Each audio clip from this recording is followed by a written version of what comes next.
হাতে সময় কম আছে, কিন্তু চিকেনটা হতে হবে ভীষণ টেস্টি, গ্রেভি রিচ স্টাইল।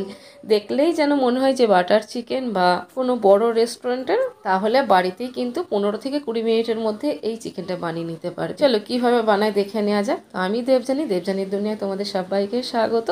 রেসিপিটা বানানোর জন্য প্রথমেই আমি একটা প্যান নিয়ে নিয়েছি, আর প্যানের মধ্যে দিয়ে দিচ্ছি সাদা তেল।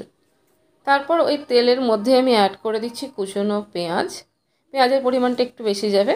আর নিয়েছি টমেটো, যেটা 2 টুকরো করে শুধু চিড়ে নিয়েছি, কারণ টমেটোটা ছোটো ছোটো পিস করব না, ওর স্কিনটা কিন্তু ফেলতে হবে, সেই জন্য একটু বড় টুকরোই রেখেছি।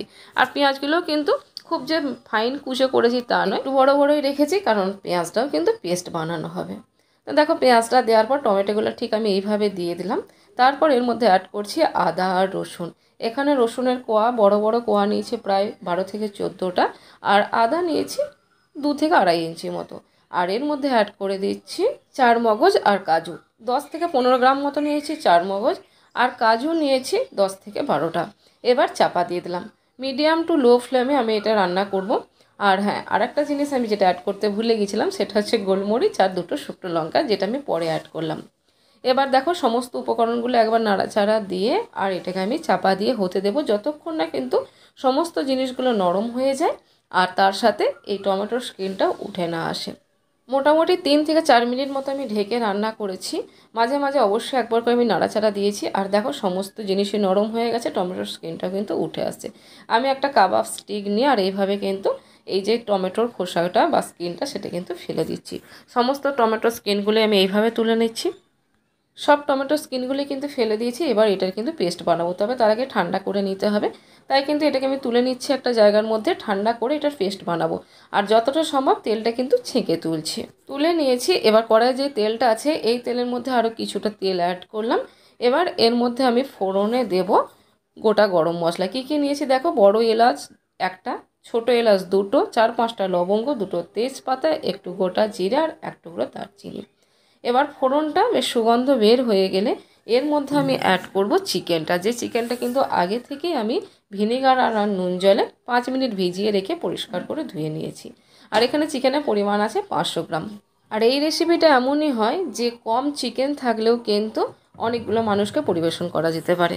তো যাই হোক, চিকেনটা কিন্তু ভালো করে আমি তেলের সাথে মিশিয়ে নিয়েছি, মানে নাড়াচাড়া দিয়ে নিয়েছি। এবার ঢাকা দিয়ে আর মিডিয়াম টু লো ফ্লেমে এটা রান্না করব, যতক্ষণ না মোটামুটি 80% মতো কুক হয়ে যায়। দেখো চিকেনের ঢাকাটা আমি খুলেছি 2-3 মিনিট পর, কতটা জল বের হয়েছে। এই জলেই কিন্তু চিকেনটা সেদ্ধ হবে, আদার্স জল কিন্তু অ্যাড হবে না। এবার এর মধ্যে দিয়ে দিচ্ছি পরিমাণ মতো লবণ। আবার কিন্তু এটাকে চাপা দিয়ে রান্না করব বেশ কিছুক্ষণ। আর এদিকে দেখো পেঁয়াজ রসুন আদা এগুলো কিন্তু ঠান্ডা হয়ে গেছে, পেস্ট বানিয়ে নেবো দইয়ের সাথে। এখানে হাফ কাপ মতো দই নিয়েছি, আর এই যে পেঁয়াজের মিশ্রণটা এটা দিয়ে ফাইন একটা পেস্ট বানিয়ে নেব। দরকার হলে প্রয়োজনে কিন্তু একটু জল অ্যাড করা যেতে পারে। আর এদিকে চিকেনটাও কিন্তু অনেকটাই সেদ্ধ হয়ে গেছে। এবার পেস্টটা অ্যাড করব, কিন্তু তার আগে যে এখানে আমি বড় এলাচটা দিয়েছিলাম, বড় এলাচটা আমি ফেলে দেবো, কারণ বড় এলাচের যতক্ষণ কাজ ছিল সেই কাজ হয়ে গেছে, আর দরকার নেই। এবার এর মধ্যেই দেখো পেস্টটা দিয়ে দিচ্ছি, আর এই পেস্টটা কিন্তু ফাইন পেস্ট বানিয়েছি। এই চিকেনটা খেতে কিন্তু অনেকটাই বাটার চিকেনের মতো খেতে হয়, শুধু জাস্ট বাটারটাই অ্যাড করা থাকে না। এবার এই পেস্টটা চিকেনের সাথে খুব ভালো করে মিশিয়ে নেব। আর মিক্সারটা ধুয়ে আমি একটু জল অ্যাড করব, কারণ এর মধ্যে কাজু আর চারমগজ আছে, আর তাই কিন্তু এটা তলায় লেগে যাওয়ার সম্ভাবনা আছে। আর অবশ্যই কিন্তু এই পেস্টটা দেওয়ার পর গ্যাসের ফ্লেম একদম লোতে রান্না করতে হবে। তাই আমি আগেই বলেছি চিকেনটা মোটামুটি 80% মতো কুক করে নিতে হবে, কারণ এই পেস্টটা দেওয়ার পর চিকেনটা সেদ্ধ কিন্তু আর খুব ভালো মতো হবে না, প্রায়ই এটা নিচে লেগে যাবে। আর যেহেতু খুব বেশি জল অ্যাড করা যাবে না, তাই কিন্তু চিকেনটা মোটামুটি 80% থেকে 85% সেদ্ধ করে নেওয়ার পর পেস্টটা অ্যাড করবে। আর এখানে দেখো তারপর দিয়ে দিলাম একটু হলুদ গুঁড়ো আর অল্প একটু কাশ্মীরি লঙ্কার গুঁড়ো। এটা কিন্তু অপশনাল, যদি তোমরা হোয়াইট গ্রেভি চাও তাহলে কিন্তু এই হলুদ গুঁড়ো আর কাশ্মীরি লঙ্কার গুঁড়োটা স্কিপ করতে পারো। তো যাই হোক, আমি হলুদ গুঁড়ো আর কাশ্মীরি লঙ্কার গুঁড়োটা খুব ভালোভাবে গ্রেভির সাথে মিশিয়ে নিয়েছি।